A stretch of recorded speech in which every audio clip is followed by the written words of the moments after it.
بسم اللہ الرحمن الرحیم۔ اللہم صلی علی سیدنا و مولانا محمد وعلی آل سیدنا و مولانا محمد وبارک وسلم وصلی علیہ۔ حاضرین محترم، ناظرین اور سامعین، دورہ تفسیر القرآن پارہ نمبر 18، رکوع نمبر 10، سورہ النور ورس نمبر 33۔ اللہ تعالی ہم سب کو قرآن حکیم کا فہم، عمل اور نور عطا فرمائے۔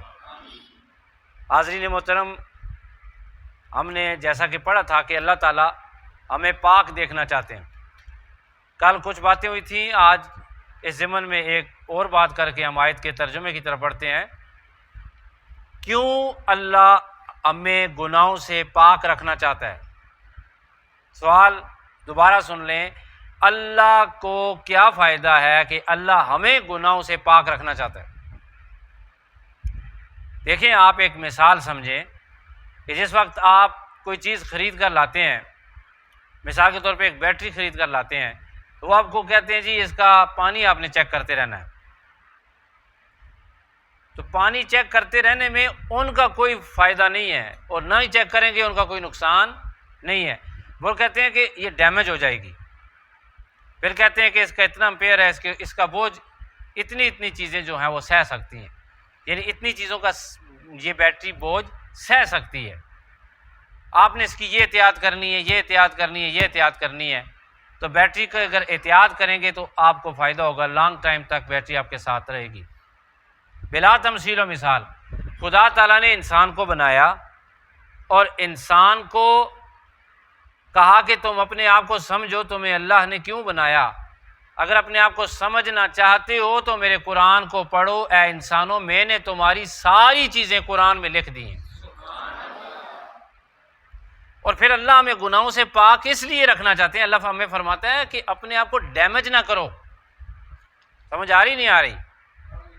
انسان ڈیمیج ہوتا ہے، نقصان ہوتا ہے، اس کی پرسنالٹی میں فرق آتا ہے، اس کی ڈگنیٹی میں فرق آتا ہے، اس کی کشش میں فرق آتا ہے، اس کی روحانی اسپرچویلٹی میں فرق آتا ہے، روحانی گروتھ میں فرق آتا ہے، اس کی بصیرت میں فرق آتا ہے، اس کے ڈیسیجنز میں فرق آتا ہے۔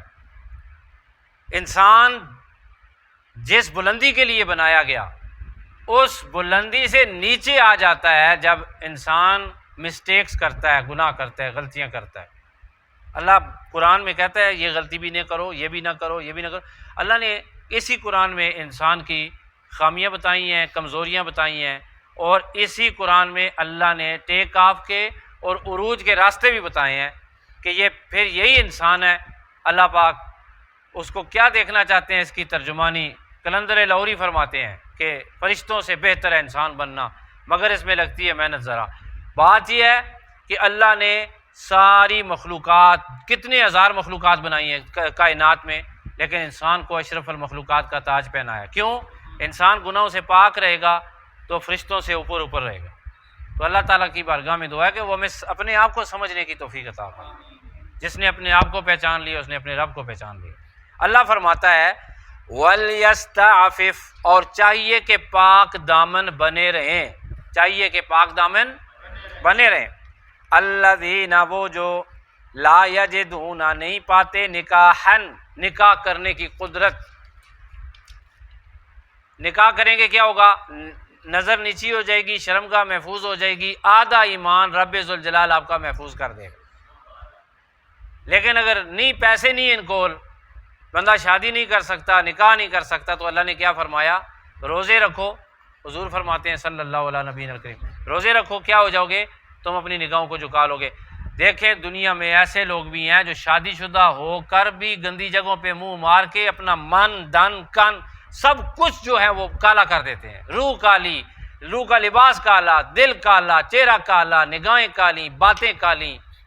کچھ ایسے بھی ہیں جنہیں نکاح کی توفیق نہیں ہوتی، لیکن رب ذوالجلال کے جلووں کے دیدار کی خاطر اپنی نگاہیں جھکا کے رکھتے ہیں، نگاہیں اپنی پاک باز رہتے ہیں، ان کے کپڑوں پہ نماز ہوتی ہے۔ اتنے پاکیزہ لوگ ہیں۔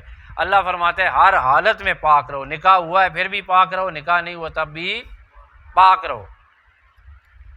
اللہ فرماتے ہیں حتی یغنیہم اللہ، یہاں تک کہ غنی کر دے انہیں اللہ۔ یہ حوصلہ افزائی ہے کہ مایوس نہیں ہونا، تھوڑے سے تم بچو، جب تم اپنی عفت کو بچاؤ گے رب تمہیں پیسہ بھی دے گا، مال بھی دے گا، دولت بھی دے گا، نکاح کرنے کی قدرت بھی عطا فرما دے۔ پہلے کہا تھا نا پیسے نہیں ہیں نکاح واسطے، تو پھر رک جاؤ، روزے رکھو۔ اللہ فرماتا ہے من فضلہ، اللہ اپنے فضل سے، اللہ کے پاس سب کچھ ہے بھائی، اللہ کے دست قدرت میں دنیا کی ہر نعمت ہے، آپ مانگو اللہ عطا فرمائے۔ اللہ فرماتا ہے والذین یبتغون الکتاب، اور جو چاہیں مکاتبت یا مکاتب بننا، یبتغون جو چاہتے ہیں، الکتاب مکاتبت، مما اس میں سے، ملکت ایمانکم جو تمہارے غلام ہیں، تمہارے غلاموں میں سے، فکاتبو ہو تو انہیں مکاتبت اختیار کرنے کی اجازت دو، فکاتبوہم تو انہیں مکاتب بنا لو، ان علمتم اگر جانو، اگر سمجھو، فیہم ان میں، خیرا کوئی بلائی۔ اب یہ دور قدیم کا واقعہ آپ کو سناؤں، واقعہ تو نہیں ہے، نئی اصطلاح نئی ٹرم آپ کے لیے استعمال ہوئی ہے، بھائی غلام ہوتے تھے، کیا ہوتے تھے؟ اچھا، اسلام نے غلامی کے سسٹم کو، جو انتہائی ظالمانہ نظام تھا، اس کو ضرور مذمت کی نگاہ سے دیکھا اور اس کو ختم کیا ہے، لیکن کلی طور پہ اس نظام کو اسلام نے ختم نہیں کیا، آہستہ آہستہ یہ چیز ختم ہوئی ہے۔ مثال کے طور پہ جس طرح بھیڑ بکریوں کی خرید و فروخت ہوتی تھی یا ہوتی ہے، اسی طرح غلاموں کی خرید و فروخت ہوتی تھی، انسانوں کی خرید و فروخت ہوتی تھی، اور لوگ جا کے منڈیوں میں اپنے غلام بیچتے تھے۔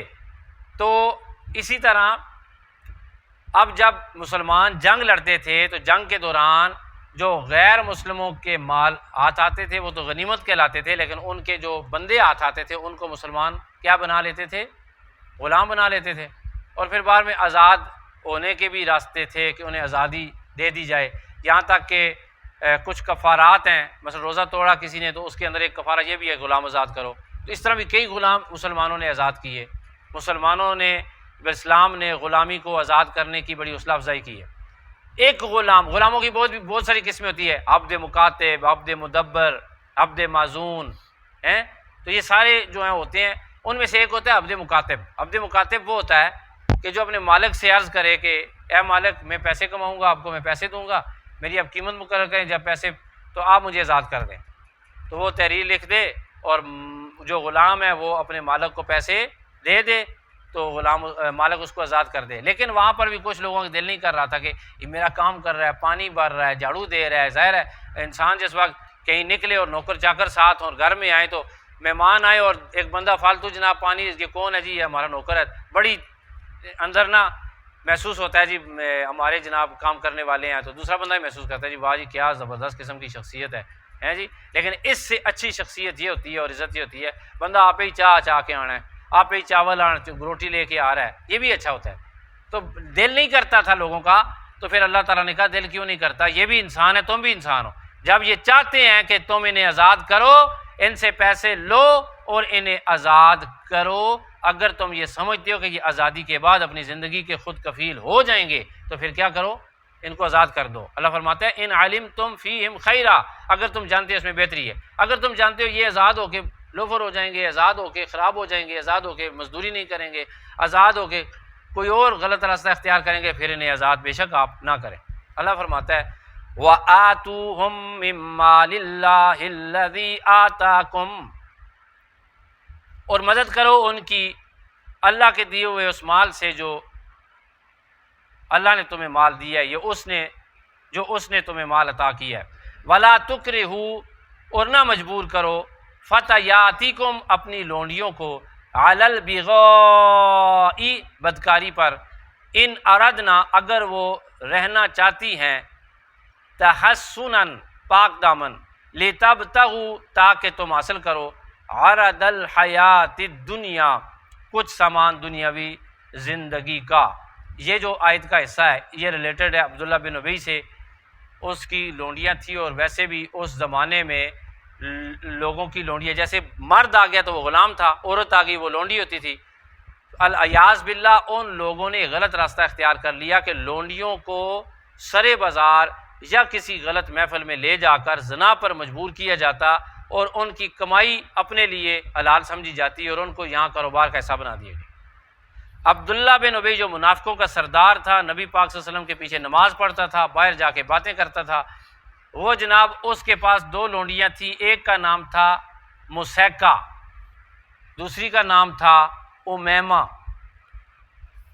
یہ مسلم شریف کی روایت ہے، سعید بن منصور، ابن ابی شیبہ اور دوسرے طرق سے جابر بن عبداللہ رضی اللہ تعالیٰ عنہ بیان کرتے ہیں اس روایت کو۔ اس کے پاس دو لونڈیاں تھیں، ایک کا نام کیا تھا مسیکہ اور ایک کا نام تھا امیمہ، تو وہ ان سے یہ غلط کام کراتا تھا الیاذ باللہ۔ وہ مسلمان جب ہو گئیں تو پھر اس نے انہیں قبا خانے کی طرف بھیجا کہ جاؤ فلاں بندے کے پاس چلی جاؤ۔ انہوں نے اس کو غلط محسوس کیا، انہوں نے کہا کہ کراہت آتی ہے، ہم تو مسلمان ہو گئی ہیں، ہم تو کلمہ پڑھ لیا، ہم کیا کریں؟ پھر بھی اس نے سختی کی۔ جب اس نے سختی کی تو یہ اللہ کی دو شیرنیاں نبی پاک صلی اللہ علیہ وسلم کے پاس آ گئیں۔ جرأت کی نا، کچھ لوگ جرأت نہیں کرتے، انہوں نے جرأت کی، حضور صلی اللہ علیہ وسلم کے پاس آ کے شکایت لی، لگائی، یا رسول اللہ صلی اللہ علیہ وسلم، ہم پاک دامن ہیں، ہم توبہ کر چکی ہیں، ہم نے اسلام قبول کر لیا ہے، عبداللہ بن ابی ہمیں مجبور کرتا ہے۔ تو نبی پاک صلی اللہ علیہ وآلہ وسلم کے قلب منیر پر اللہ نے یہ آیت نازل فرما کر ان عورتوں کو سختی سے محفوظ کر دیا۔ اللہ پاک نے ارشاد فرمایا وَلَا تُكْرِهُوا، اور مجبور نہ کرو تم فتياتكم اپنی لونڈیوں کو علی البغاء بدکاری پر، ان اردنا اگر وہ دور رہنا چاہیں، تحسنا پاک دامن، اگر وہ برائی سے دور رہنا چاہیں، بدکاری سے، اور پاک دامن رہنا چاہیں، لتبتغوا تاکہ تم حاصل کرو عرض الحیات الدنیا، کچھ سامان دنیاوی زندگی کا، یعنی یہ بھی حرام ہے۔ یہ بھی کیا ہے؟ یہاں پر شاید کچھ لوگ جو تیز دماغ والے ہیں، جن کے دماغ کی فیلڈنگ بہت تیز ہے، وہ سوال کریں گے کہ یہاں پر تو اللہ نے فرمایا جو پاک دامن رہنا چاہتی ہیں وہ زنا سے محفوظ رہیں، ان کو مجبور نہ کرو، جو نہیں رہنا چاہتی کیا ان کو زنا کی اجازت ہے؟ نہیں بھائی، اس کا جواب بھی نو میں ہے، ٹھیک ہے؟ یہ ان کے لیے اسپیسیفک قسم کا آرڈر ہے کہ وہ جو دو ہیں وہ پاک دامن رہنا چاہتی ہیں، تو انہیں کیوں مجبور کر رہے ہو؟ صرف ان دونوں کے لیے پاک دامن رہنا چاہتی ہیں کہ الفاظ ہیں، باقی سب کے لیے کنڈیشن ایک ہے۔ دنیا کا کوئی بھی ادارہ ہے، دنیا کا کوئی بھی مذہب ہے، دنیا کا کوئی بھی کلچر ہے جو عورتوں کی اس کمائی کو حلال سمجھتا ہے، خدا اور اس کے رسول اور اس کے فرشتوں کی اس پر لعنت ہوتی ہے۔ ہم اس میڈیا کے ذریعے جب بھی وہ سنے، چاہے ہم مر چکے ہیں اس کے بعد کوئی سنے، تو اللہ تعالیٰ کی بارگاہ میں دعا ہے اگر کوئی سننے والا اس گناہ پر مامور ہے اور گناہ کر رہا ہے تو اللہ تعالیٰ اسے گناہ سے محفوظ رکھے۔ وَمَن يُكْرِهُنَّ، اور جو مجبور کرتا ہے انہیں، فَإِنَّ اللَّهَ، تو بے شک اللہ تعالیٰ، مِن بعد، اس کے بعد، اِكْرَاهِهِنَّ، ان کے مجبور کیے جانے کے، غفور الرحیم، بخشنے والا اور بہت زیادہ رحم فرمانے والا ہے۔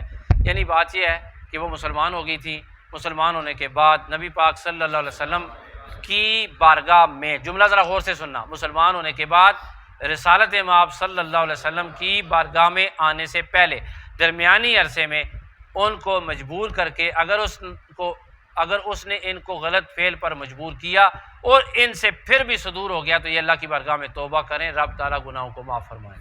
ایک مجبوری ہے نا، آپ نے مجبور اس نے کیا، تو بہرحال اب سوال یہ ہے کہ گناہ کس کو ہوگا؟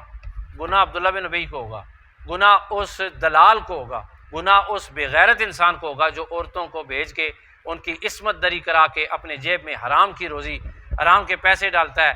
آج جتنی ڈانس کرنے والی عورتیں ہیں، فلم انڈسٹری میں کام کرنے والی ہماری مائیں بہنیں بیٹیاں جتنی بھی ہیں، اور جتنی بھی اس بے حیائی کے سمندر میں جو ہیں وہ اپنا ہاتھ منہ پاؤں دھو کر اپنے آپ کو گندا کر رہی ہیں، جس جگہ پر بھی ڈانس سے اپنے جسم کو دکھا کر اور دوسرے نمبر پہ غلط کاموں پر لگ کے جو روزی کما رہی ہیں وہ حرام ہے، حرام ہے، حرام ہے۔ اللہ سب کو حلال کمانے کی توفیق عطا فرمائے۔